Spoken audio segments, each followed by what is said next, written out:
master at the helm there.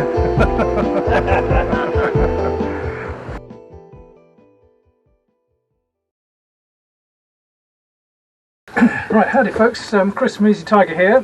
The observant amongst you will notice that this isn't Easy Tiger that I'm sitting in, and this is a new boat. And this is the big news for this week's episode.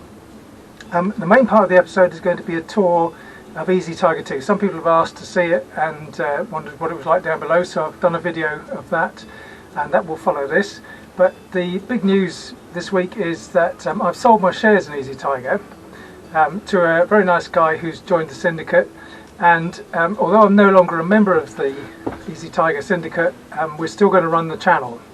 So the channel will continue to be about Easy Tiger 2, but it'll also be a little bit about this boat, something more about this boat in another video, and also the people who sail on Easy Tiger as well. So it'll be a sort of general sailing channel now that we've finished the circumnavigation.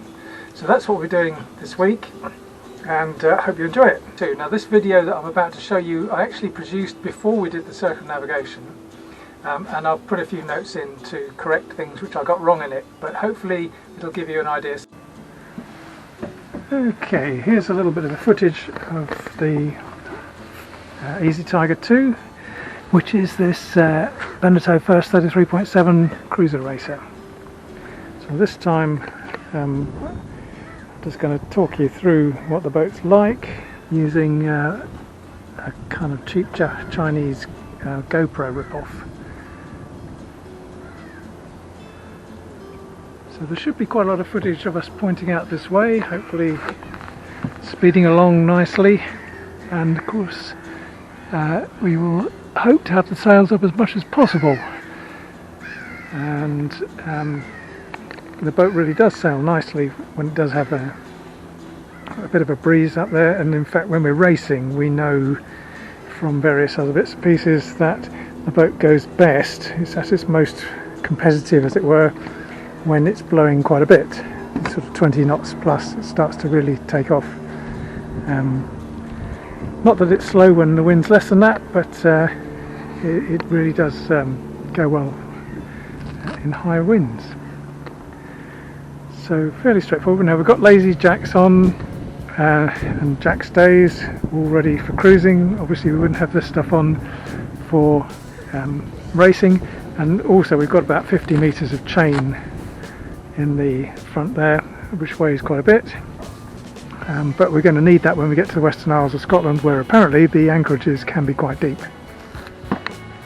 So again, just a little bit of footage for what it's like down below. So this is fairly standard layout for production boats in the late 90s.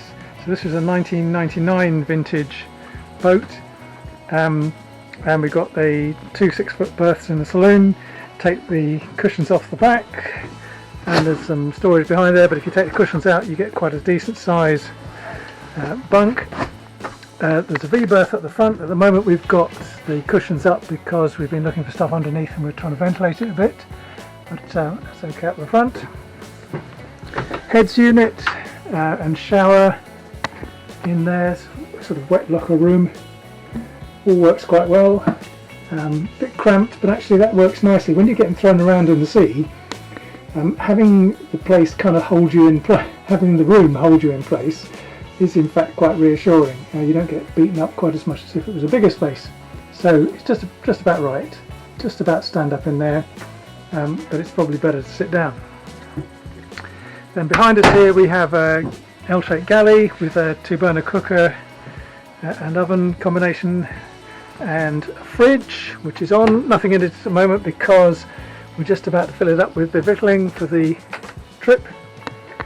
And on the other side a chart table, and it's obviously covered in rubbish at the moment, but the chart table has this fairly old Raymarine C80 chart plotter. It's probably about 15-20 years old. It's had one upgrade to its charts, but the charts are a bit out of date. But we do have an AIS system, and hidden behind the panels here we have a Yaka Wi-Fi repeater so that we can pick up the AIS signals on our tablets, which is really handy when you're out in the sea. So we'll actually be using Navionics most of all, and Savvy Navi, and this will be a kind of backup system. And then just to finish off the tour of the boat, we've got a couple of two double rear cabins. They're both the same, obviously mirror images of each other, but that's the accommodation. So you could get 8 people in here to sleep, but you wouldn't really want to. 5 is about nice. 5 is the kind of nice number. 4 is great, and that's about it.